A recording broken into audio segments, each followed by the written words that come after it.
Praise the Lord. நாம் கடந்த வாரத்திலே நாம் 2 தெசலோனிக்கேயர் 2ஆம் அதிகாரத்தை நாம் சில வசனங்களை நாம் தியானித்தோம். நாம் தொடர்ந்து நாம் அந்த வசனங்களை தியானிக்க போகிறோம். Thank you, Jesus. 10, 11, 12 வசனங்களை வாசிப்போம். கெட்டுப்போகிறவர்களுக்குள்ளே அநீதியினால் உண்டாகும் சகலவித வஞ்சகத்தோடும் இருக்கும். ரிச்சிக்கப்படத்தக்கதாய் சத்தியத்தின் மேலுள்ள அன்பை அவர்கள் அங்கீகரியாமல் போனபடினால் அப்படி நடக்கும். அவர்கள் சத்தியத்தை விசுவாசியாமல் அநீதியில் பிரியப்படுகிற யாவரும் ஆக்னைக்குள்ளாகும்படிக்கு அவர்கள் பொய்யை விசுவாசிக்கத்தக்கதாக கொடிய வஞ்சகத்தை தேவன் அவளுக்கு அனுப்புவார். கடந்த வாரத்தில் நாம் இதை தான் நாம் தியானித்தோம். தேவன் அனுப்புகிற கொடிய வஞ்சகம் இது மிகவும் ஒரு பயங்கர ஆபத்தான ஒரு காரியம். ஏன் இதை அனுப்புகிறார் என்றால், அவர்கள் அங்கே சொல்லப்பட்டிருக்கிறது, சத்தியத்தின் மேலுள்ள அன்பை என்ன செய்யல அவர்கள் அங்கீகரியாமற் போனதினாலே. அங்கே சொல்லப்பட்டிருக்கிறது, அந்த அன்பை சத்தியத்தை அவர்கள் அறிந்து கொள்ள விரும்பவில்லை, சத்தியத்தை விசுவாசிக்கவில்லை. அவர்கள் எது மேலே பிரியமாயிருக்கிறார்கள்? அநீதியின் மேலே தான் ரொம்ப பிரியமாயிருக்கிறார்கள். இன்றைக்கி சிலருடைய வாழ்க்கையிலே அவர்கள் ஒளியை பார்க்கலாம் இருளை தான் அதிகமாக என்ன செய்கிறாங்க, விரும்புகிறாங்க. அப்படிப்பட்ட ஒரு வாழ்க்கை அவள் வாழ்க்கை இருப்பதனாலே அவர்களுக்கு பொய்யை விசுவாசிக்கத்தக்க கொடிய வஞ்சகத்தை தேவன் அவளுக்கு என்ன செய்வாராம், அனுப்புவார். அதனால தான் சிருஷ்டிகரை தொழுது கொள்ளாமல் எதை தொழுது கொள்கிறாங்க? சிருஷ்டியை தொழுது கொள்கிறாங்க. ஆனால் நமக்கு தேவன் கிருபையினாலே தம்மை என்ன செய்திருக்கிறார்? ஆவியினாலே நினைத்திருக்கிறார், வெளிப்படுத்தியிருக்கிறார். தேவன் நம்மை நேசித்து தெரிந்து கொண்டு எவர்களை அழைத்தாரோ அவர்களை என்ன செய்தார்? தெரிந்து கொண்டார். எவளை தெரிந்து கொண்டாரோ அவர்களை என்ன செய்திருக்கிறார்? அழைத்தும் இருக்கிறார். அப்போ நீதிமானாக்கியிருக்கிறார். ஆண்டவர் நம்மை அழைத்திருக்கிறார், தெரிந்து கொண்டார், நம்ம என்ன செய்திருக்கிறார்? நீதிமானாய் மாற்றியிருக்கிறார்.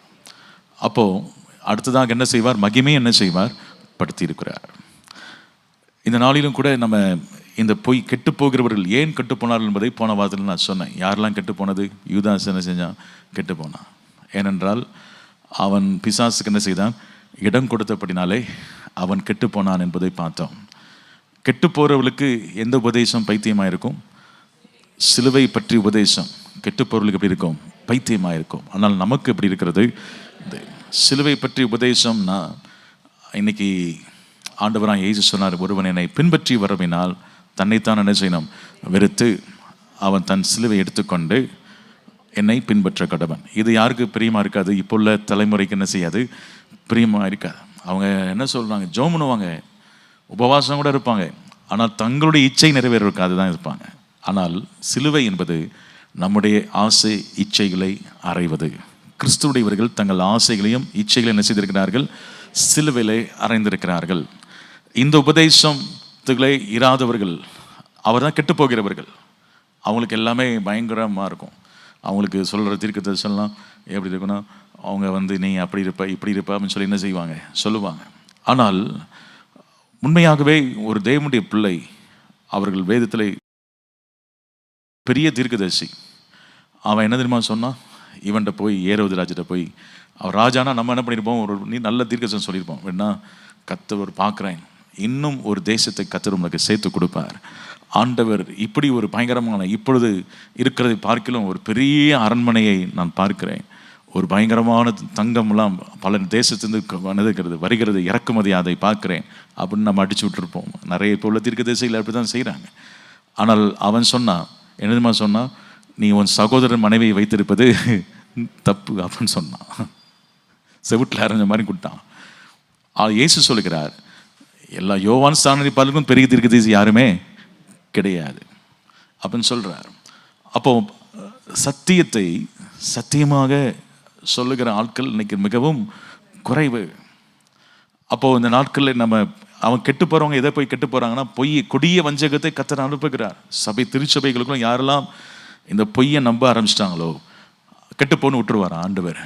ஏன்னா அவங்க எது மேலே விருப்பம் இல்லை, அவங்களுக்கு சத்தியத்தின் மேலே விருப்பம் கிடையாது. சத்தியத்தை அறிவீர்கள், சத்தியம் உங்களை என்ன செய்யும்? எதில் விடுதலையாக்கும்? பாவத்திலிருந்து முதல்ல அவங்களை என்ன செய்யும்? விடுதலையாக்கும். அப்போ பாவத்திலிருந்து விடுதலை ஆகாத அநேக சத்தியங்கள் இன்னைக்கு நமக்கு தேவையில்லை. அவர்கள் அப்படி இருக்கணும். அவங்க கடைசியில் என்ன சொல்லுவாங்க, இந்த உலகத்தில் யாருமே நல்லவன் கிடையாது, அதான் யாருமே நல்லவனா இருக்க முடியாதுன்னு சொல்லிட்டு போயிடுவாங்க. ஆனால் வேதம் சொல்லுகிறது, நாம் கர்த்தர் நம்மை அழைத்திருக்கிறார், தேர்ந்தெடுத்திருக்கிறார், முன்குறித்திருக்கிறார். அது மாத்திரமல்ல, நம்மை பரிசுத்தமாக்குகிறவர். ஹல்லேலூயா. பரிசுத்தமாகிறவன் இன்னும் என்ன செய்யட்டும்? நீதி செய்கிறவன் இன்னும் என்ன செய்யட்டும்? அப்போது கீழே மேலேருந்து கீழே போகக்கூடாது. கீழேருந்து கொஞ்சம் கொஞ்சமாக பரிசுத்தமாய் மேலே தான் நம்ம என்ன செய்யணும்? வளர்ந்து கொண்டே போகணும். அதுக்கு ஏற்ற உபதேசங்கள் நமக்கு தேவை. அதற்கு ஏற்ற உபதேசங்கள் நமக்கு வேணும். இன்றைக்கி அநேக நேரத்தில் நமக்கு ஏற்ற உபதேசங்களை நம்ம தேடிக்கொள்ளக்கூடாது. இயேசு சொல்லுகிறார், இப்பொழுது நான் சொல்லுகிற அந்த உபதேசத்தினால் நீங்கள் எப்படி இருக்கிறீர்கள்? சுத்தமாக இருக்கிறீர்கள் என்று சொல்லுகிறார். அப்போது உபதேசத்தை நம்ம கேட்கும் பொழுது நமக்கு ஒரு வாஞ்சை வரணும். நம்ம இதில் மனம் திரும்பணும், இந்த காரியங்கள் என்ன செய்யணும்? மாறணும் என்று சொல்லி ஒரு சுத்தம் வரணும். யோவான் ஸ்நானகன் பிரசங்கத்தை கேட்டு எல்லாம் வந்து சொல்கிறாங்க, நாங்கள் என்ன பண்ணணும் அவனுக்கு என்ன செய்கிறாங்க கேட்டான். 2 வஸ்திரம் தான், 1 வஸ்திரத்தை என்ன செய்யுங்க? கொடுங்க. போர்ச்சவர் கேட்குறாங்க, நீங்கள் யார்ட்டும் அநியாயமாக என்ன செய்யாதீங்க? காசை வாங்காதீங்க, உங்களுக்கு போதும் என்று எண்ணுங்க. ஒவ்வொருவருக்கும் உபதேசம் என்ன சொன்னால், அவங்களுக்கு ஏற்ற மாதிரி பாலிஷாக நம்ம பேசினா கிடையாது, என்ன செய்யணும்னு சொன்னான். அப்போது இந்த நாட்களில் நம்ம சத்தியத்தை அன்றைக்கி அநேகர் அதை நேசிக்கலை. ஏன் உங்களுக்கு இந்த வஞ்சகம் வந்துச்சுன்னா, அங்கே சொல்லப்பட்டிருக்கிறது, சத்தியத்தின் மேலுள்ள அன்பை அவர்கள் என்ன செய்யலையாமல் அங்கீகரியாமல் போனபடினால். ஆண்டவர் சத்தியத்தை நமக்கு வச்சுருக்கிறார். ஒரு கூட்ட ஜனங்கள் இருக்கிறாங்க, சத்தியத்தை நேசித்து இயேசு கிறிஸ்து அந்த நாட்களை வனாந்திரத்திலே போய் பிரசங்கம் பண்ணும் பொழுது 3 நாள் சாப்பிடாமலே போய் சத்தியத்தை என்ன செஞ்சாங்க? கேட்டாங்க. இயேசு கிறிஸ்துவுக்கு பரிதாபம் வந்துருச்சு. என்னென்னா 3 நாள் என்கிட்ட இருக்கிறாங்க, இவங்க சாப்பிடுவதுக்கு இவங்கள்ட்ட என்ன கிடையாது? ஒன்றும் இல்லை. இல்லையே, வேதம் சொல்லுகிறது, இயேசு ஜனங்களுக்காக பரிதாபப்பட்டார். அப்போ ஏன் பரிதாபப்பட்டார்னா, அவங்க சத்தியத்தின் மேலே உள்ள வாஞ்சையினால் போய் உட்காந்துருந்தாங்க. கரண்டில் வைத்து ஆமைன்னு சொல்லுவேம்மா. அந்த நாட்களில் ஒரு தெய்வ மனிதன் பிரசங்கம் பண்ணால் நான் போய் உட்காந்துருப்பேன். சின்ன பையன் தான் நான். ஆண்டிக்கெலாம் அடிக்கடி போயிருப்பாங்கன்னு நினைக்கிறேன். அவர் பேசினார்னா 7 மணி நேரம் 8 மணி நேரம் பேசுவார். ஆனால் நிறைய ஆடாமல் அசையாமல் போய் உட்காந்துருப்பேன். நான் உட்காந்து 8 மணி நேரம் பேசினாலும் அந்த அவர் மெசேஜ் எனக்கு இப்பவும் பிடிக்கும். ஏனென்றால் அவர் செய்தியை 7 மணி நேரம் 8 மணி நேரம் என்ன செய்வார்? பேசுவார். லாங் ஸ்டாப்பாக பேசுவார். 1 மணி நேரம் பிரசங்கலாம் கிடையாது. எத்தனை மணி நேரம்? 7 மணி நேரம் 8 மணி நேரம் ஒரு செய்தி இருக்கும். ஆனால் அவர் மீட்டிங் எங்கெல்லாம் நடக்குதோ போய் உட்காந்து என்ன செய்வேன்? உட்காந்து கேட்பேன். அப்போது என்ன வாஞ்சைன்னா, அந்த வசனத்தின் மேலே உள்ள வாஞ்சை, அந்த தேவனுடைய வசனத்தை கேட்கணும். அந்த வசனம் பிரசங்கிக்கப்படும் பொழுது சும்மா வேறு எதுவும் அட்ராக்ஷன் இல்லை, மியூசிக்கோ பாட்டோ வேறு எதுவும் கிடையாது. தேவனுடைய வார்த்தையின் மேலே ஒரு வாஞ்சையில் வசனத்தில் போய் உட்காந்து கேட்கணும். அதான் பாருங்கள், நல்ல ஒரு அடையாளம். இந்த சத்தியத்தை அங்கீகரிக்காதனால இவங்க என்ன நடக்குது? ஆகையால் சத்தியத்தை அங்கீகரிக்கலை, அது மேலே அன்பு செலுத்தலை, அநீதியில் என்ன செய்கிறாங்க? பிரியப்படுகிறாங்க. எனவே அவர்கள் ஆக்கணைக்குள்ளாகும்படி அங்கே சொல்லப்பட்டிருக்கிறது. நீங்கள் வேதத்தில் சில காரியங்களை நான் உங்களுக்கு காட்டும்படி விரும்புகிறேன். ரோமர் எழுதின நிருபம் 1ஆம் அதிகாரம் 24ஆம் வசனத்தை வாசிங்கள். ரோமர் 1:24 வாசிங்கள். அவர்கள் தங்கள் இதயத்தில் உள்ள இச்சைகளினாலே ஒருவரோடொருவர் தங்கள் சரீரங்களை அவமானப்படத்தக்கதாக தேவன் அவர்களை அசுத்தத்திற்கு ஒப்பு கொடுத்தார். ஏன் ஒப்பு கொடுத்தார்? அவங்க தேவனை அறிந்தும் அவரை தேவன் என்று என்ன செய்யல? மகிமைப்படுத்தலை, அவங்க ஸ்தோத்தரிக்கவில்லை. அவர்கள் எனவேதான் அழிவில்லாத தேவனுடைய மகிமையை என்ன செஞ்சாங்க? அழிவுள்ள மனுஷர்கள், பறவைகள், மிருகங்கள், ஊரும் பிராணிகள் அவைகளை ரூபங்களாக ஒப்பாக என்ன செஞ்சாங்க? மாற்றி அவங்க இப்படி காரியங்களை செய்யும் பொழுது நிமித்தம் அவர்கள் தங்கள் இருதயத்தில் இச்சைகளால் ஒருவர் தங்கள் சரீரங்களை அவமானப்படுத்தக்க தேவன் அவர்களை என்ன செய்தாராம்? அசுத்தத்துக்கு என்ன செஞ்சாராம்? ஒப்பு கொடுத்தார். சரி, இதுதான் உனக்கு பிடிச்சிருக்கு. நீ அவங்க சத்தியத்தை என்ன செய்யலை? அறிந்து கொள்ள விரும்பலை. அவங்க பாட்டுக்கு இஷ்டத்துக்கு ஒன்று என்ன செய்கிறாங்க. ஆண்டவர் அவர்கள் ஒப்பு கொடுத்து விட்டார் என்று வேதம் சொல்லுகிறது. அப்போ மிக கவனமாக இருக்க வேண்டும். 28ஆம் வசனத்தை வாசிங்கள். தேவனை அறியும் அறிவை பற்றி கொண்டிருக்க அவர்களுக்கு மனதில்லாதிருந்தபடியால் தகாதவர்களை செய்யும்படி தேவன் அவர்களை கேடான சிந்தைக்கு ஒப்பு கொடுத்தார். அதான், சத்தியத்தின் மேலே அன்பு இல்லை, சத்தியத்தை அறிந்து கொள்ளணும் விரும்பலை, சத்தியத்தின் மேலே விசுவாசம் இல்லை. அவங்க தேவனை அறியும் அறிவை பற்றி கொண்டிருக்க அவளுக்கு என்ன செய்யலையாம்? மனதில்லாது இருந்தபடினால் தகாதவைகளை செய்யும்படி தேவன் அவளை என்ன செய்தாராம்? கேடான சிந்தைக்கு கர்த்தர் என்ன செஞ்சாராம்? ஒப்பு கொடுத்தார். கேடான சிந்தைக்கு ஒப்பு கொடுத்தார். அப்போ இந்த நாட்களில் நம்ம ஆண்டவரை அறிகிற அறிவு, தேவனுடைய வசனத்தின் மேல் உள்ள தாகம் அதிகமாக, நீதியின் மேல் பசி தாகம் உள்ளவர்கள் பாக்கியவான்கள். அவர்கள் என்ன செய்வார்கள்? திருப்தி அடைவார்கள். வசனத்தின் மேலே தாகம் உள்ளவர்கள் பசியாக இருக்கணுமா? பசி தாகம், ஏதாவது நல்ல ஒரு ஆகாரம் நமக்கு என்ன செய்யணும், கிடைக்கணும்னு சொல்லி தாகம் இருந்துச்சுன்னா ஆண்டவர் உங்களை நடத்துவார். ஆமைன்னு சொல்லுவோம். ஹல்லேலூயா. அப்போது இந்த கொடிய வஞ்சகத்தை கர்த்தர் யாருக்கெல்லாம் அனுப்பினார் பார்த்தா, நீங்கள் 2 நாளாகமம் புஸ்தகம் 18ஆம் அதிகாரம் 21ஆம் வசனம் 22ஆம் வசனத்தை நீங்கள் வாசிங்க. 2 நாளாகமம் புஸ்தகம் 18ஆம் அதிகாரம் 21, 22 வாசிங்க. அப்பொழுது ஒரு ஆவி புறப்பட்டு வந்து கர்த்தருக்கு முன்பாக நின்று, நான் அவனுக்கு போதனை செய்வேன் என்றது. எதினால் என்று கர்த்தர் அதை கேட்டார்.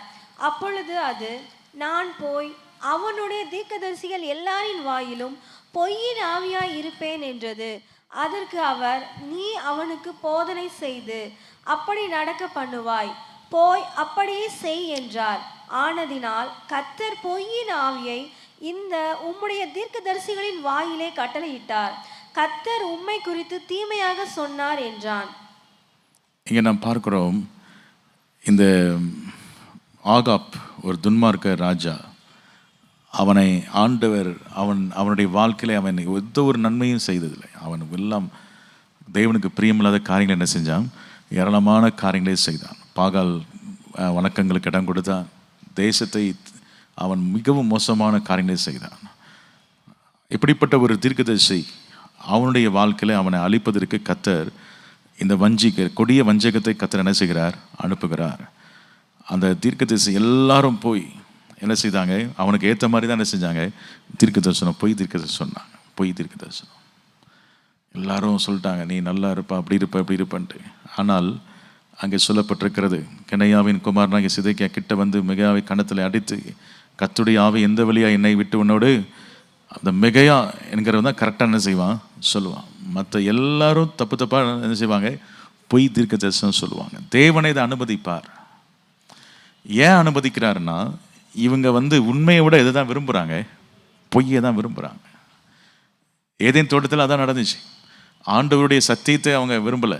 ஆண்டு சொன்னார், இதை புசிக்காலிலே சாகவே, அதை அவங்க விரும்பலை. ஆனால் பிசாசு அதை அப்படியே அதே மரத்தை வச்சு பொய்யா சொல்லுது. ஏன்னா இது சாப்பிட்றனால நீங்கள் எப்படி இருப்பீங்க? தேவர்களை போல இருப்பீங்க. அப்போ சத்தியத்தை நம்பாமல் எதை தான் விசுவாசித்தாங்க? பொய்யை தான் விசுவாசித்தாங்க. இன்றைக்கும் அநேகர் வந்து சத்தியத்தை விசுவாசிக்காதபடி எதை தான் விசுவாசிக்கிறாங்க? பொய்யை தான் விசுவாசிக்கிறாங்க. இந்த பொய் மேலே அநேகருக்கு விருப்பம் இருக்கிறதுனால கர்த்தர் அந்த கொடிய வஞ்சகத்தை அவங்களுக்கு என்ன செய்கிறார்? அனுப்புகிறார். அப்போ நம்ம ஒரு நாளும் பொய்யை நம்ம நம்பக்கூடாது. ஏன் நம்பக்கூடாது அப்போ சொன்னால், அங்கே வேதத்தில் நீங்கள் வாசித்து பார்க்கும் பொழுது ஆண்டவர் மிக தெளிவாக சொல்லுகிறார் ஒரு காரியத்தை. யோவான் 8ஆம் அதிகாரம் 45ஆம் வசனம் 44, 45 வாசிங்க. நீங்கள் உங்கள் பிதாவாகிய பிசாசானவனால் உண்டானவர்கள், உங்கள் பிதாவினுடைய இச்சைகளின்படி செய்ய மனதாய் இருக்கிறீர்கள். அவன் ஆதி முதல் கொண்டு மனுஷ கொலைபாதகனாய் இருக்கிறான். சத்தியம் அவனிடத்தில் இல்லாதபடியால் அவன் சத்தியத்தில் நிலை நிற்கவில்லை. அவன் பொய்யனும் பொய்க்கு பிதாவுமாய் இருக்கிறபடியால் அவன் பொய் பேசும்போது தன் சொந்தத்தில் எடுத்து பேசுகிறான். நான் உங்களுக்கு சொல்லுகிறபடியினாலே நீங்கள் என்னை விசுவாசிக்கிறதில்லை. நான் உங்களுக்கு சத்தியத்தை சொல்லுகிறபடியினாலே நீங்கள் என்னை விசுவாசிக்கிறதில்லை. போதும். ஆண்டவர் மிக வேதனையோடு சொல்கிறார், ஏன் நீங்கள் வந்து சத்தியத்தை உங்களால் நேசிக்க முடியல, சத்தியத்தை விசுவாசிக்க முடியல அப்படின்னு சொன்னால், ஆரம்பமே தப்பு. நீங்கள் உங்கள் பிதாவாகிய பிசாசினால் உண்டானவர்கள், உங்கள் பிதாவுடைய இச்சையின்படி செய்ய மனதாக என்ன செய்கிறீர்கள்? இருக்கிறீர்கள். அவன் ஆதி முதற்கொண்டு எப்படி இருக்கிறான்னா மனுஷ கொலை. சத்தியம் அவனிடத்தில் கிடையாது. சத்தியமே அவன்கிட்ட கிடையாது. அவன் பொய்யினும் பொய்க்கு பிதாவுமாக இருக்கிறான். அவன் பொய் பேசும்போது தன் சொந்தத்தில் எடுத்து என்ன செய்கிறான்? பேசுகிறான். கவனிங்க, பைபிள் மாதிரியே ஒரு டூப்ளிகேட்டை ஒன்று பண்ணிட்டான் பாருங்கள். நான் சொல்வது புரியுதா உங்களுக்கு? நிறைய காரியங்கள் எல்லாத்துலேயும் அவன் டூப்ளிகேட் தான் அவன். ஆனால் அவன்கிட்ட என்ன கிடையாது? கர்த்தர் கிருபையாக அவருடைய இரக்கத்தின்படி இந்த சத்திய வேதத்தை உங்கள் கையில் என்ன செஞ்சிருக்கிறார்? கொடுத்துருக்கிறார். அதுக்காக கர்த்தருக்கு நீங்கள் ரொம்ப நன்றி உள்ளவளாக இருக்கணும். ஆமேன்னு சொல்லுவோம். ஹல்லேலூயா. எத்தனையோ பேர் கையில் அது கிடைக்கல. அவங்க பொய்யை நம்புகிறாங்க, பொய்யை விசுவாசிக்கிறாங்க. ஏன்னால் பிசாசு அவங்களை வஞ்சித்து வைத்திருக்கிறான். ஆனால் ஆண்டவர் உங்களுக்கு கிருபையை, நான் உங்களுக்கு சத்தியத்தை சொல்லுகிறபடினால் நீங்கள் என்ன செய்யவில்லை, விசுவாசிக்கவில்லை. அப்போ சத்தியம் அவங்களுக்கு எப்படி தான் இருந்துச்சு, கசப்பாக தான் இருந்துச்சு. எப்பவுமே சத்தியம் சிலருக்கு எப்படி தான் இருக்குது, ரொம்ப கசப்பாக இருக்குது. அதனால தான் ஆண்டவர் அதை சரி உனக்கு விருப்பம் இல்லைன்னா பேச மாட்டார், விட்டுருவார். ஆனால் தேவன் வேத வசனம் இருபுறம் கருக்குள்ள பட்டயம், அது இப்படியும் வெட்டும் அப்படியே என்ன செய்யும், வெட்டும், ரெண்டு பக்கம் வெட்டும். அதனால நம்மளையும் நம்ம மற்றவங்களுக்கு சொல்லும் போதே நம்மள என்ன செய்யும், வெட்டும். அதனால அது இருபுறம் கருக்குள்ள பட்டயம். அதனால நீங்கள் தேவனுடைய வார்த்தையை நீங்கள் மிகவும் அதிகமாக நேசிப்பதற்கு, ஆண்டவரே பொய்யை நான் ஒருபோது என்ன செய்யக்கூடாது, விசுவாசிக்காதபடி. ஆண்டவரே பிசாசு தான் சொந்தத்திலிருந்து எடுத்துட்டு என்ன செய்வான், பேசுவான். அப்போ அன்னைக்கு ஒருத்தர் சொன்னார், பிரதர்ஸ் அவங்க சொல்லிட்டா கரெக்டாக இருக்கும், அவர் தீர்க்க தரிசனம் பார்த்து சொன்னார், அவர் இப்படி அப்படி சொன்னார் அப்படின்னு சொல்லி அப்படியே அவர் பின்னாடி தான் ஓடிட்டு கிடக்குறாங்க. அது தப்பு. தேவனுடைய வசனத்துக்கு பின்னாடி நம்ம என்ன செய்யணும், ஓட வேண்டும். ஆமென் சொல்லுவோம். ஹல்லேலூயா. ஆண்டுடைய வார்த்தை என்ன சொல்லுது, கர்த்தருடைய வேதத்தை வாசிக்கும் பொழுது கர்த்தர் நம்மோடு கூட பேசுகிறார். ஹல்லேலூயா.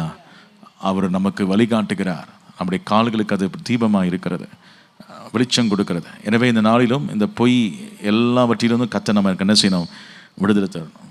இந்த பொய் எப்படிலாம் வருதுன்னா, கள்ள தீர்க்கதரிசிகள், கள்ள போதகர்கள், அதே போல் தங்களுடைய காதுக்கு இனிய காரியங்களை பேசுகிறத தெரிந்து கொள்வாங்களாம் அவங்களே. இப்போ தனக்கேற்ற போது தங்களுடைய காதுகளுக்கு ரொம்ப குளுமையாக பேசுவாங்க தெரியுமா, அவங்கள தெரிந்து கொள்வாங்க. அவர்கள் யாரை தெரிந்து கொள்ள மாட்டார்கள், ஆனாலும் யோவான் ஸ்நானகன் அந்த காலத்தில் ஒரு வெட்டு ஒன்று துண்டுன்னு செஞ்சாங்க. பேசினாலும் ஒரு கூட்ட ஜனங்கள் சத்தியத்துக்காக வனாந்திரத்துக்கு போனாங்க, மனம் திரும்ப என்ன செஞ்சாங்க, ஞானஸ்நானம் எடுத்தாங்க. அப்போ சத்தியத்தை நேசிக்கிற ஒரு கூட்டமும் இருக்கிறது. ஆண்டவர் நம்மளை சத்தியத்தை நேசிக்கிற ஒரு கூட்டமாக தேவன் நம்ம என்ன செய்வாராக, மாற்றுவாராக. ஆமென் சொல்லுவோம். ஹல்லேலூயா. அப்போ நம்ம வேதத்தை நம்ம கருத்தாக வாசிக்கணும். கடந்த நாள்களோட பாஸ்டர் சொன்னாங்க, ஆண்டவர் சொல்கிறார், மனுஷருடைய தப்பிதங்களை நீங்கள் மன்னிக்காவிட்டால் பரமபிதா உங்கள் தப்பிதங்களை என்ன செய்ய மாட்டார். நம்ம விவரமாக என்ன தெரியுமா பண்ணுவோம், ஆண்டவரே அவங்களெல்லாம் மன்னிச்சிட்டேன்ப்பா சோத்துறான்ப்பா அப்படின்னோடனே அப்படி விட்டுருவோம். ஆனால் அது ஏமாத்த வேலையாது, அது டூப்ளிகேட்டு. ஆனால் உண்மையாக மன்னிக்கிறதுன்னு என்ன தெரியுமா, அது ரெக்கன்சிலேஷன், ஒப்புரவாக்குதல் இருக்கணும். அதில் அவங்களோட போய் இந்த காரியம்லாம் எனக்கு ஒன்று நீங்கள் அவங்கள காயப்படுத்தியிருப்பீங்க, இல்லைன்னா அவங்க அவங்கள காயப்படுத்தியிருப்பாங்க. ரெண்டு பேரும் போய் கைப்பிடிச்சி, உங்களால் நான் என்ன செஞ்சுருக்கிறேன், காயப்பட்டிருக்கிறேன், அதனால் ஐ எம் சாரி அவன் சொல்லி அதை போய் அவங்கள்ட்ட போய் என்ன செய்யணும், மன்னிப்பு கேட்டு ஒப்புரவாக்குறது தான் முழுமையான காரியம். அப்போ சத்தியத்தில் எப்பவுமே பிசாசு பாதி கிணறு தாண்ட வைப்பான், முழுமையாக என்ன செய்ய மாட்டான். வேதம் சொல்லுகிறது, நீங்கள் சொஸ்தமடையும் படிக்கு ஒருவர் குற்றங்களை ஒருவர் என்ன செய்யுங்கள், அறிக்கை செய்ய வேண்டும். யாக்கோபு 5ஆம் அதிகாரத்தில் யாக்கோபு எழுதுகிறார். அப்போ சத்தியத்தில் பாதி வரைக்கும் தான் பாதி கிணறு தாண்ட வச்சே பிசாசு குளிக்கல உள்ள வச்சுருவோம் நம்மளை. அவன் சொல்ல, நான் மன்னிச்சிட்டேனே அப்படின்னு. ஆனால் மறுபடியும் என்ன இருந்தாலும் அந்த சகோதரி அப்படி செஞ்சது என்னால் தாங்க முடியல சிஸ்டர் அப்படின்னு ஒன்று போய் சொன்னான். நீங்கள் மன்னிக்கவே இல்லை. ஆனால் யோசேப்பு என்ன தெரியுமா பண்ணால், மன்னிச்சதை என்ன செஞ்சான், தேவன் என்னை மறக்க பண்ணினாட்டு அவன் மகனுக்கு என்ன செஞ்சான், மனாசேன்னு பேரை வைக்கிறான். தேவன் என்னை மறக்க பண்ண, அப்போ கர்த்தர் மறக்க பண்ணுறார். அதாங்க உண்மையான மன்னிப்பு, அதான் உண்மையான காரியம்.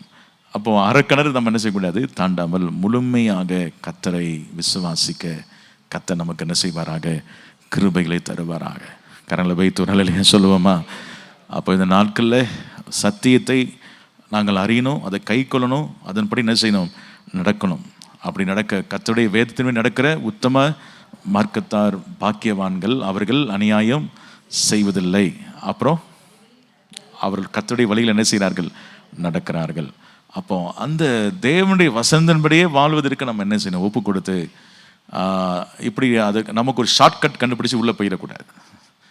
ஆண்டுடைய வசனம் இதான் சொல்லுது அப்படின்னா அதை என்ன செய்யணும், அதை செய்வதற்கு கர்த்தர் நமக்கு என்ன செய்யணும், கிருபை தருவாராக. ஆமென் சொல்லுவோமா. ஆமென். அதனால தான் இவையெல்லாம் பாருங்கள், சகையுடைய மனம் திரும்புதெல்லாம் ரொம்ப உண்மையான மனம் திரும்புதலாக இருந்துச்சு. அவன் கரெக்டாக செய்தான். அப்படிப்பட்ட ஒரு உண்மையான மனதிரும்பலை கர்த்தர் நமக்கு தருவாராக. அடுத்ததாக நீங்கள் வாசிக்கலாம். நீங்கள் இன்னொரு வசனத்தை வாசிங்கள். 2 நாளாகும் புஸ்தகம் 15ஆம் அதிகாரம் 3ஆம் வசனத்தை வாசிங்கள். 2 நாளாகும் 15:3 வாசிங்க. இஸ்ரவேலிலே அநேக நாளாய் மெய்யான தேவனும் இல்லை, உபதேசிக்கிற ஆசாரியனும் இல்லை, வேதமும் இல்லை. தங்கள் நெருக்கத்திலே இஸ்ரவேலின் தேவனாகிய கர்த்தரிடத்துக்கு திரும்பி பாருங்கள், என்ன ஒரு அங்கலாய் பாருங்கள். இஸ்ரவேலில் அநேக நாள் என்ன கிடையாதா? மெய்யான தேவனும் இல்லை, தேவனும் இல்லை. உபதேசிக்கிற ஏன் தேவன் இல்லை? சரியான சத்தியத்தை போதிக்காதனால அங்கே தேவன் இல்லை. அப்போ எங்கெல்லாம் சரியான சத்தியம் இருக்குதோ அங்கே யார் இருப்பார்? தேவன் அங்கே இருப்பார். கரங்களை வைத்து ஆமைன்னு சொல்லுவோமா? தேவன் இல்லை. ஏன்னா உபதேசிக்கிற சரியான சத்தியத்தை உபதேசிக்கிற ஆசாரியனும் அங்கே இல்லை. அதான் பிரச்சனை. அப்போ தேவன் அங்கே இருக்க, ஒரு சபையில் இருக்க வேண்டும் என்றால், தேவன் சபையிலே அவர் ஆளுகை செய்ய வேண்டும் என்றால், அங்கே சத்தியத்துக்கு தூணும் ஆதாரமான சபையாக அது காணப்பட வேண்டும். ஆமைன்னு சொல்லுவோமா? ஹல்லேலூயா. அப்போ இன்னொரு வசனத்தை வாசிங்க. உபாகமம் 13ஆம் அதிகாரம் 3ஆம் வசனத்தை வாசிங்கள். உபாகமம் 13:3 வாசிங்கள்.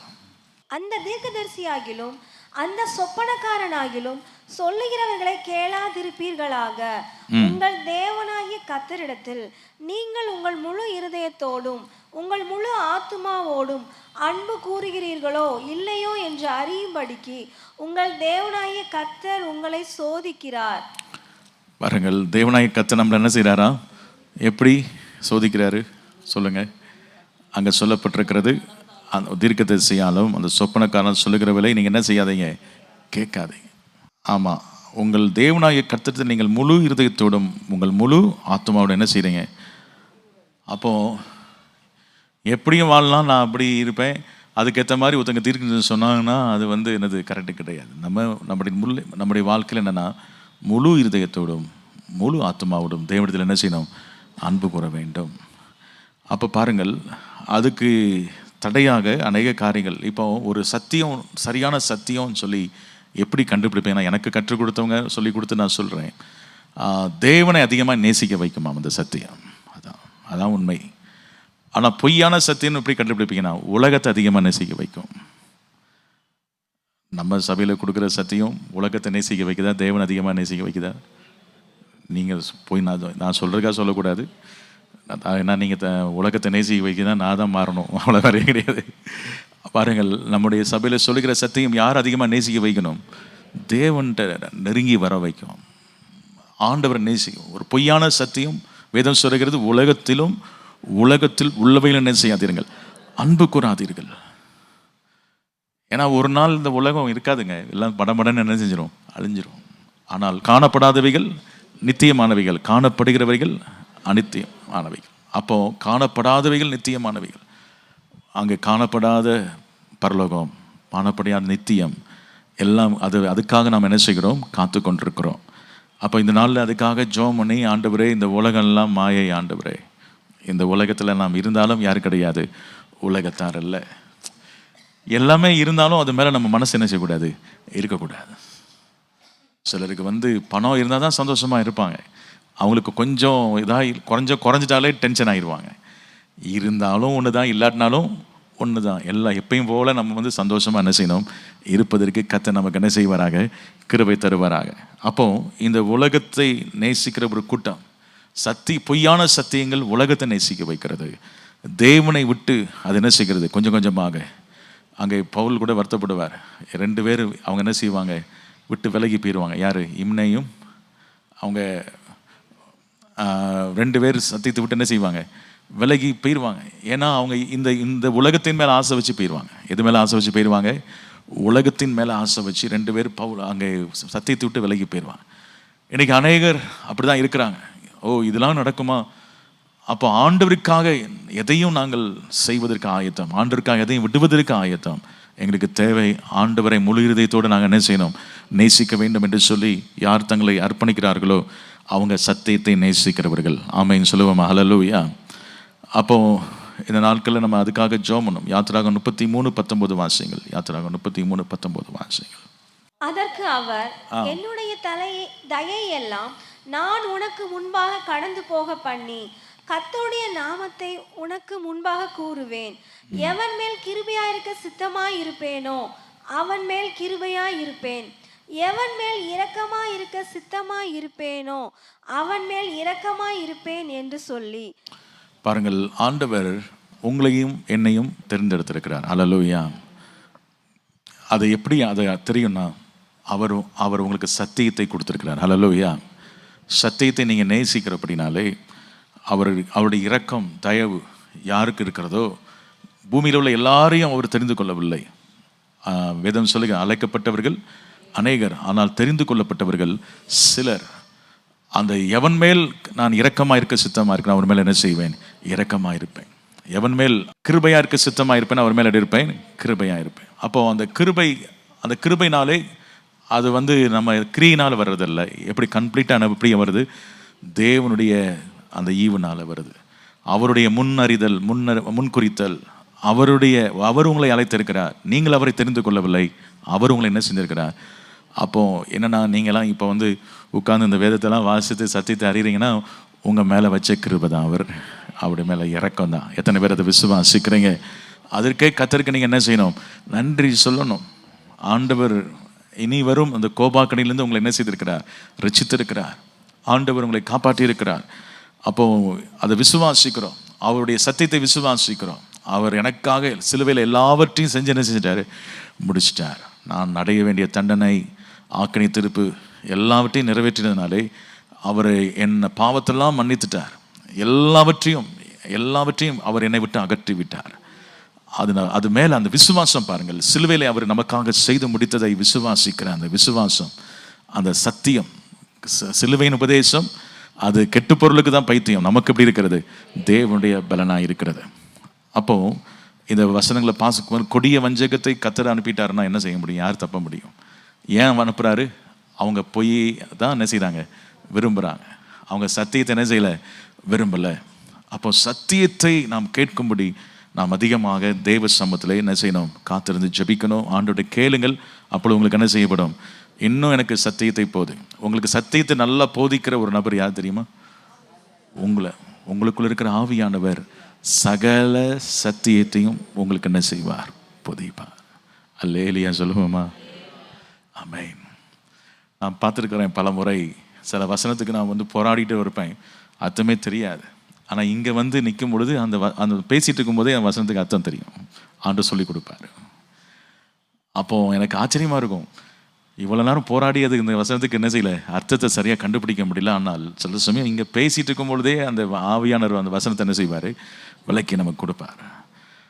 அப்போது ஆண்டவர் சகல சத்தியத்தை நமக்கு என்ன செய்வார்? போதிப்பார். அந்த சத்தியம். அப்போ ஆவியானவர் எங்கே உண்டு அங்கே உண்டு, விடுதலை உண்டு. ஆவியானவரோடு நல்ல ஒரு ஐக்கியத்தை நீங்கள் என்ன செய்யணும்? வைத்து கொள்ள வேண்டும். ஆமைன்னு சொல்லுவோமா? அந்த ஆவியானவரோடு நல்ல ஒரு ஃபெல்லோஷிப் யாருக்கெல்லாம் இருக்குதோ அவங்கள சகல ஒரு சத்தியம் இல்லாமல் எல்லா சத்தியத்தையும் உங்களுக்கு சொல்லிக் கொடுப்பார். அல்லேலூயா சொல்லுவோமா? அதனால் நேரம் கிடைக்கும் பொழுதுலாம் பரிசுத்த ஆவியோட நல்ல ஒரு ஃபெல்லோஷிப்பை வச்சுக்கொள்ளுங்க. அப்போ எப்படி வைக்கிறது? வேத வசனத்தை நல்லா தியானம் பண்ணணும், வாசிக்கணும். நல்லா கொஞ்சம் நேரம் அந்நிய பாஷைகளை பேசி என்ன செய்யணும்? ஜெபம் பண்ணி நல்லா கொஞ்சம் நேரம் ஆவியில் நிரம்பி வாசிக்கும் பொழுது கர்த்தர் அநேக சத்தியங்களை உங்களுக்கு என்ன செய்வார்? கர்த்தர் வெளிப்படுத்துவார். ஆமென் சொல்லுவோமா? ஹல்லேலூயா. அடுத்ததாக நீங்கள் 2:13 வாசிங்கள். 2 தெசலோனிக்கேயர் 2:13 வாசிங்க. நீங்கள் ஆவியினாலே பரிசுத்தமாக்கப்படுகிறதினாலும் சத்தியத்தை விசுவாசிக்கிறதினாலும் ரட்சிப்படையும்படிக்கு ஆதி முதல் தேவன் உங்களை தெரிந்து கொண்டபடியினாலே நாங்கள் உங்களை குறித்து எப்பொழுதும் தேவனை ஸ்தோத்தரிக்க கடனாளிகளாய் இருக்கிறோம். கவனிங்கள், இங்கே அப்போஸ்தலனாகிய பவுல் சொல்லுகிறாரே, நாங்கள் எப்பொழுதும் கர்த்தரை என்ன செய்கிறோம்? ஸ்தோத்தரிக்கிறோம். ஏன் அப்படின்னு சொன்னால், கர்த்தருக்கு பிரியமான சகோதரரே அப்படின்னு சொல்கிறாரு, நீங்கள் ஆவினாலே பரிசுத்தமாக்கப்படுகிறதுனா. அப்போ இவங்க ஆவியானவருக்கு நல்ல இடம் கொடுக்கிற ஒரு சபை. ஆவினாலே பரிசுத்தமாக்கப்படுறாங்க. வேத வசனம் ஜீவனும் ஆவியுமா. வசனத்தை வாசு சத்தியத்தை வாசு பரிசுத்தமாகிட்டே இருக்கிறாங்க. அப்போ இந்த பரிசுத்தம் அவங்களுக்குள்ள இருப்பதனாலே கர்த்தருக்கு பிரியமான சகோதரராக இருக்கிறாங்க. எப்படி இருக்கிறாங்களாம்? கர்த்தருக்கு பிரியமான சகோதரராக இருக்கிறாங்க. இந்த சபையாரை குறித்து நாம் பார்க்கும் பொழுது சபையார் ஆவியானவரால் பரிசுத்தமாக்கப்படுறாங்க. சத்தியத்தை என்ன செய்கிறாங்க? விசுவாசிக்கிறாங்க. அடுத்தது ரட்சிப்படைகிறாங்க. அவங்களுக்கு முழுமையான ரட்சிப்பு கிடைக்கிறது.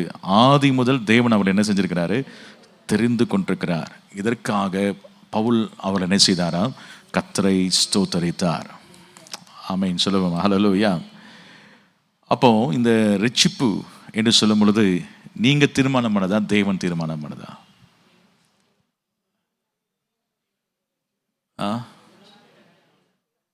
உங்களுக்கு வந்து ரட்சிப்பு நீங்க தீர்மானம் பண்ணதா, தேவன் தீர்மானம் பண்ணதா? அன்றியும் அவருடைய தீர்மானத்தின்படி அழைக்கப்பட்டவர்களாய். அப்போ உங்க தீர்மானத்தின்படி அவர் உங்களை அழைக்கல, அவர் உங்களை பெயர் சொல்லி அழைச்சிருக்கிறார். அவர் உங்களை அழைத்திருக்கிறார் சொல்லுவேமா? அப்போ உலக தோற்றத்துக்கு முன்பதாகவே நீங்கள் எபேசியர் 1:4 வாசிங்க. நமக்கு முன்பாக நாம் அன்பில் பரிசுத்தம் உள்ளவர்களும் குற்றமில்லாதவர்களுமாய் இருப்பதற்கு அவர் உலக தோற்றத்துக்கு முன்னே கிறிஸ்துவுக்குள் நம்மை தெரிந்து கொண்டபடியே. பாருங்கள், உலக தோற்றத்துக்கு முன்பதாகவே கிறிஸ்துவுக்குள் நம்ம என்ன செய்தாராம்? தெரிந்து கொண்டார். அப்போ இப்போ இல்லை, இன்னைக்கு நேற்று இல்லை, நீங்கள் வந்து யார் இவங்க கூப்பிட்டாங்க தான் வந்தேன் இல்லை. அவங்க கூப்பிட்டதுக்கு காரணம் என்னன்னா, உங்கள் மேலே கர்த்தர் ஏற்கனவே ஒரு பிளான் திட்டம் வச்சிருக்கிறார். உலக தோற்றத்துக்கு முன்பதாகவே கர்த்தர் உங்களை என்ன செஞ்சார்? தெரிந்து கொண்டார். கரண்டில் வைத்து ஒரு ஹல்லேலூயா சொல்லுவேம்மா. ஹல்லேலூயா. அதனால் அவர் என்ன செஞ்சாருன்னா 3 காரியங்கள். நம்ம எப்படி இருந்தோம்? எபேசியர் 2ஆம் அதிகாரத்தில் 3 பகுதி இருக்குது. அதில் என்ன? ஃபஸ்ட்டு நம்ம எப்படி இருந்தோம்? அக்கிரமத்திலும் பாவத்திலும் மரித்தவர்களாக இருந்தோம். அடுத்தது நம்முடைய இச்சையின்படி என்ன செஞ்சோம்? செய்து கோபாக்கினின் பிள்ளைகளாக இருந்தோம் அப்படின்னு சொல்லுது 1-2 வசனங்கள். ஆனால் தேவன் நமக்கு என்ன செஞ்சார்? 4ஆம் வசனம், 5ஆம் வசனம், 6ஆம் வசனத்தை வாசிக்கும் பொழுது, தேவனோ இரக்கத்தில் ஐஸ்வர்யம் உள்ளவராய் நம்மில் அன்பு கூர்ந்த தம்முடைய மிகுந்த அன்பினாலே அக்கிரமங்களில் மரித்தவர்களாய் இந்த நம்மை கிறிஸ்துவுடனே கூட உயிர்ப்பித்தார். கிருபையினாலே ரட்சிக்கப்பட்டீர்கள். அல்லேலூயா சொல்லுவோமா? அக்கிரமத்தில் மரித்திருந்தோம், பாவத்திலே மரித்திருந்தோம். கிருபையினாலே கர்த்தர் நம்ம என்ன செய்தார்? ரட்சித்தார். அப்போ பாருங்கள், அந்த கிறிஸ்து இயேசுவுடைய மிகுந்த தயவுனாலே, கிருபையினாலே மகா மேன்மையான வாக்குத்தத்தங்கள்லாம் நமக்கு என்ன செய்யப்பட்டிருக்கிறது?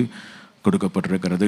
7ஆம் வசனம் சொல்லுகிறது, கிறிஸ்து இயேசுவுக்குள் நம்மை அவரோடு கூட எழுப்பி உன்னதங்களில் அவரோடு கூட என்ன செய்தார்? உட்காரவும் செய்தார். இவ்வளவு காரியங்கள் ஆண்டவர் நமக்கு என்ன செஞ்சிருக்கிறார். அப்போ உங்களை ரட்சித்தார், உங்களை கொண்டு போய் கிறிஸ்துவோடு கூட என்ன செய்திருக்கிறார்?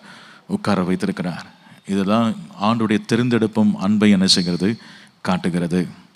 நாம் பார்க்கிறோம். இந்த பரிசுத்தமாக்கப்படுதல் பரிசுத்த ஆவியானுடைய செயல். அதான் சொல்ல, ஆவினாலே நீங்கள் என்ன செய்யப்பட்டிருக்கிறீங்க? பரிசுத்தமாக்கப்பட்டிருக்கீங்க. நம்ம சொந்த முயற்சினாலே நீங்கள் பரிசுத்தமாக முடியாது. நான் சில சொல்லுவாங்க பாருங்கள், நான் இன்னையிலேருந்து இதெல்லாம் விட்டுருவேன், இன்னையிலேருந்து இதெல்லாம் செஞ்சுருவேன் நினைக்கிறேன். ஆனால் சத்தியமாக முடியாது. உங்களுக்கு அதான் வேதம் சொல்ல, பரிசுத்த ஆவி உங்களிடத்தில் வரும்பொழுது நீங்கள் என்ன செய்வீர்கள்? பலன் அடைந்து நீங்கள் எருசலேமிலும் யூதேயாவிலும் சமரியாவிலும் பூமியின் கடைசி பரிந்தும் எனக்கு சாட்சிகள். அப்போ சொந்த முயற்சியில் உங்களை பரிசுத்தப்படுத்தினா தோற்று தான் போவீங்க. வாட்ச்மேன் நீன்ற ஒரு தெய்வ மனுஷன்ட்ட ஒரு அம்மா கேட்டான், நான் இத்தனை வருஷம் 20 வருஷங்களும் சர்ச்சுக்கு வரேன், இன்னும் எனக்கு அந்த கோபம் என்ன செய்யலை போல, நான் வந்து சர்ச்சுக்கு வந்து இது வேஸ்ட்டு அப்படின்னு சொல்லிச்சான் அந்த அம்மா. அப்போ அவர் சொன்னாராம், தேவை வந்து உன்னுடைய சொந்த முயற்சியில் என்ன செய்ய முயற்சி தேவையில்லை, பரிமாற்றம் தான் தேவை அப்படின்னு சொன்னாராம். பரிமாற்றம்னா எக்ஸ்சேஞ்சு. ஆண்டவர் இப்போ என்னென்னா, ஆவியானவர் என்ன பண்ணுறான்னா, விசுவாசத்தினாலே கிறிஸ்து நம்முடைய உள்ளங்களை என்ன செய்கிறார்? வாசம் பண்ணி, விசுவாசிக்கும் பொழுது நமக்குள்ளே வாசம் பண்ணி அந்த ஆவியானவர் நம்மளை டேக் அவுட் பண்ணி நமக்குள்ள நம்மளால் முடியாததை அவர் என்ன செய்கிறார்? அதுதான் பவுல் சொல்றார், இனி நான் இல்லை, கிறிஸ்துவை என்ன செய்திருக்கிறார்? பிழைத்திறார். அவர் நமக்குள்ளே இருந்து இந்த ஆவியானுடைய வேலை என்னவென்னா கிறிஸ்துவை உருவாக்குவது. கரங்களை வைத்து ஆமென் சொல்லுவேனா? ஒரு மரியாள் கேட்குறேன், இது எப்படி ஆகும்? நான் வந்து புருஷனை அறிகிறேன். ஆண்டு பரிசுத்த ஆவி உண்மையில் நிலையிடும் பொழுது அவருக்கு கிறிஸ்து உனக்குள்ளே என்ன செய்வார்? உருவாக்குவார். அப்போ ஆவியானவர் நமக்குள்ளே இருந்தாலே யாரை நமக்குள்ளே உருவாக்கிடுவார்? கிறிஸ்துவை உருவாக்குவார், கிறிஸ்துவின் ஸ்பாவங்களை உருவாக்குவார். அப்போ அந்த ஆவியானவர்னாலே வருகிற பரிசுத்தமாகுதல் சொந்த முயற்சியினால நீங்கள் மாம்ச முயற்சி ஒன்றுக்கும் என்ன செய்யாது? உதவாது. அதனால தான் இந்த ஆவியானோடு இணைந்து வேதத்தை வாசிக்கணும். ஆவியானோடு இணைந்து நீங்கள் வேதத்தின் வசனங்களை என்ன செய்யணும்? கற்றுக்கொள்ளும் பொழுது உங்களுடைய வாழ்க்கையிலே பெரிய மாற்றங்களை கர்த்தர் என்ன செய்வார்? கொண்டு வருவார். ஆமென் சொல்லுவோமா? ஹல்லேலூயா. ரோமர் 8:14 வாசிங்கள். ரோமர் 8:14 வாசிங்கள். Price the Lord. மேலும் எவர்கள் தேவனுடைய ஆவியினாலே நடத்தப்படுகிறார்களோ அவர்கள் தேவனுடைய புத்திரராய் இருக்கிறார்கள். அந்தபடி திரும்பவும் பயப்படுகிறதற்கு நீங்கள் அடிமைத்தனத்தின் ஆவியை பெறாமல் அப்பா பிதாவே என்று கூப்பிட பண்ணுகிற புத்திர சுவிகாரத்தின் ஆவியை பெற்றீர்கள். இன்னைக்கு நமக்குள்ளே கர்த்தர் பாருங்களேன், அடிமைத்தனத்தின் ஆவி நம்ம கொடுக்கல. என்ன ஆவி கொடுத்துருக்கிறாராம்? அப்பா பிதாவே என்று கூப்பிட பண்ணுகிற புத்திர சுவிகாரத்தின் ஆவியை கொடுத்துருக்கிறார். நாம் தேவனுடைய பிள்ளைகள் என்று ஆவியானவர் தான் நம்முடைய ஆவியுடன் என்ன செய்கிறார்? சாட்சி கொடுக்கிறார். அப்போ ஆவியானவர் உங்களை அடிமைப்படுத்தலை. ஆவியானவர் உங்களுக்குள்ள இருந்து ஒரு புத்திர சுவிகாரத்தை, சன்ஷிப்பை கொடுத்துருக்கிறார். புத்திர சுவிகாரத்தின் ஒரு ஆவியை கொடுத்து அவரோடு உடன் சுதந்திரவாளி அவங்களை என்ன செஞ்சிருக்கிறார்? வைத்து உங்களை என்ன செய்திருக்கிறார்? ஆளுகை செய்யும்படி, அவரோடு கூட சேர்ந்து ஆளுகை செய்வதற்கு கர்த்தர் உங்களை என்ன செய்தார்? தெரிந்தெடுத்திருக்கிறார். இது தேவனுடைய சுத்த கிருபை, தேவனுடைய அன்பை என்ன செய்கிறது? காட்டுகிறது. அப்போ ஒவ்வொரு நாளும் நாம் இந்த காரியங்களை நினைத்து ஆவினாலே பரிசுத்தமாகுதல் நமக்கு தேவை. ஆமென் சொல்லுவோமா? ஆவியானவரோடு நடக்கும் பொழுது ஆவியானவங்களை புதிதாக்கி கொண்டே இருப்பார், உங்களை புதிதாக்குவார். ஆவியானவருடைய புதிதாக்குதல் உங்களுக்கு தேவை. அதான் சொல்லப்படுது, என்னுடைய ஆவி உங்களுக்கு என்ன செய்வேன்? அருளுவேன். என் ஆவியை உங்களுக்குள் நான் என்ன செய்வேன்? வைப்பேன். கல்லான இருதயத்தை எடுத்து என்ன செய்வேன்? சதையான இருதயத்தை கொடுப்பேன். ஒரு சேஞ்சஸ் பண்ணுறார் பாரு. உங்கள் இருதயத்தை ஆவியானவர் வந்துட்டாலே உங்களுக்குள்ள இருக்கிற கடினமான இருதயங்களாம் கர்த்தர் மாற்றி வேற இருதயத்தை கர்த்தர் என்ன செய்வார்? கொடுப்பார். நீ வேறு மனுஷனாவாய். நீ என்னவாய்? வேறு மனுஷனாவாய். அப்போ ஆவியானுடைய வேலை அதுதான். அப்போ ஆவியானவரோடு இணைந்து இருக்கிற ஒரு சபையாக இருக்க கர்த்தர் நமக்கு என்ன செய்வாராக? கிருபை தருவாராக. இதுக்காக பவுல் இந்த சபை நினைச்சு சோத்திருக்க, நீங்கள் தேவனால் தெரிந்து ஆதி முதல் உங்களை தெரிந்து கொண்டார் ரட்சிப்படைவதற்காக. அதனால நீங்கள் எப்படி சாதாரண ஒரு பரிசுத்தம் இல்லை, எப்படிப்பட்ட பரிசுத்தம்? ஆவினாலே நீங்கள் பரிசுத்தமாக்கப்பட்டிருக்கிறீங்க என்று சொல்லி இதற்காக பவுல் கர்த்தரை என்ன செய்தார்? ஸ்தோத்திரம் பண்ணினார். ஆமென் சொல்லுவோமா? ஹல்லேலூயா. எல்லாரும் கண்ணும்படி ஸ்தோத்திரம் பண்ணுவோம். ஸ்தோத்திரம் ஆண்டவரே, இந்த நாளிலே ஆவினாலே எங்களுக்கு ஒரு பரிசுத்தத்தை எங்களுக்கு தர நாங்கள் ஜெபிக்கிறோம். நல்ல வாய்களை திறந்து நல்ல ஸ்தோத்திரம் பண்ணுவோமா? ஸ்தோத்திரம். எங்களை ஆவினாலே பரிசுத்தப்படுத்தும். மாம்சம் ஒன்றுக்கும் உதவாதப்பா. பரிசுத்த ஆவியானவரே ஸ்தோத்திரம். எங்களை பரிசுத்தப்படுத்தும். எங்களை நீதிமானாய் மாற்றும் ஆண்டவரே. ஷிகபாரஹந்துராமா லீகபாரதுராமா. பரிசுத்தப்படுத்தும். ஆவினாலே வருகிற விடுதலை, ஆவினாலே வருகிற ஒரு மாற்றங்கள் எங்கள் வாழ்க்கையை வரும்படி ஜெபிக்கிறோம். ஷிகந்தரதுராமா ரீபாலா ஹந்துராமா ஷிங்கரா ஹந்துராமா துராமராமா ஷிபரபல துராமா. நன்றி ஆண்டவரே. ஆவினாலே களி கூறுதல் வருவதாக, ஆவினாலே விடுதலை வருவதாக, ஆவினாலே ஒரு பரிசுத்தம் வருவதாக, ஆவினாலே ஒரு மாற்றம் வருவதாக. உங்கள் ஸ்தோத்திரம். எங்களுக்குள்ளே கிறிஸ்து உருவாகும்படி ஜெபிக்கிறோம். பழைய மனுஷனுக்குரிய எல்லா ஸ்வாவங்கள்லாம் மாறுவதாக. ஓரபல கரபர துரமா ஷிகபர பலமர துரமலமா. நல்ல அந்நிய பாஷைகளை பேசி ஜெபம் பண்ணுங்க. ரிகபல ஹண்டுரமா ஷிகர துரமலமா ரிபர துரமா சந்தரபா ரிகபல துரமலமா ஷிகபர துரமலமா ரிபரபலமா ஷதரபலமரபா. விடுதலை, ஆவினாலே வருகிற விடுதலை ஒவ்வொருவருக்கும் வருவதாக. ஆவிலே ஒரு உற்சாகம் வருவதாக. மாம்சம் ஒன்றுக்கு உதவாதப்பா. ஆவினாலே சபை பரிசுத்தமாக நாங்கள் ஜெபிக்கிறோம் தகப்பனே. இந்த நாளிலும் கர்த்தர் எங்களோடு கூட இடைப்பட்ட எல்லா வார்த்தைகளுக்காக நன்றி செலுத்துகிறோம். எல்லா வாய்களை திறந்து ஸ்தோத்திரம் பண்ணுவோமா? ஸ்தோத்திரம் ஸ்தோத்திரம் ஸ்தோத்திரம் ஸ்தோத்திரம் ஸ்தோத்திரம் ஸ்தோத்திரம் ஸ்தோத்திரம். ஆண்டவரே, ஒரு நாளும் பொய்யை நாங்கள் நம்பிடக்கூடாது. சாத்தான் பொய்க்கு பிதாவுமாக இருக்கிறான். ஆண்டவரே, நாங்கள் வசனத்தின் மேலே வசனத்தினாலே நம்முடைய இருதயத்தில் எங்கள் வசனத்தை வைப்பீராக. அல்லேலூயா. நமக்கு ஸ்தோத்திரம். ஒருபோதும் பொய் எங்கள் உள்ளத்தில் இருக்கக்கூடாதப்பா. அதை விசுவாசிக்கக்கூடாது. ஆண்டவரே, அநீதியில் நாங்கள் பிரியப்படாதவர்களாக, ஆண்டவரே நீதியில் நாங்கள் பிரியப்பட கர்த்தர்களுக்கு கிருபை தாரோம். ஆண்டவரே, ஒவ்வொருவருக்கும் கர்த்தர் அப்படிப்பட்ட கிருபைகளை தருவதற்காக நன்றி செலுத்துகிறோம். ஒவ்வொருவரையும் ஆசீர்வதிப்பீராக. இயேசு கிறிஸ்துவின் நாமத்தில் ஜெபிக்கிறோம் நல்ல பிதாவே, ஆமென். என் ஆத்துமாவே கர்த்தரை ஸ்தோத்திரி, என் முழு உள்ளமே அப்படி பரிசுத்த நாமத்தை ஸ்தோத்திரி. கர்த்தர் செய்த சகல உபகாரங்களையும் மறவாதே. ஆமென், ஆமென். Praise the Lord. கர்த்தர் உங்களை ஆசீர்வதிப்பாராக. Praise the Lord.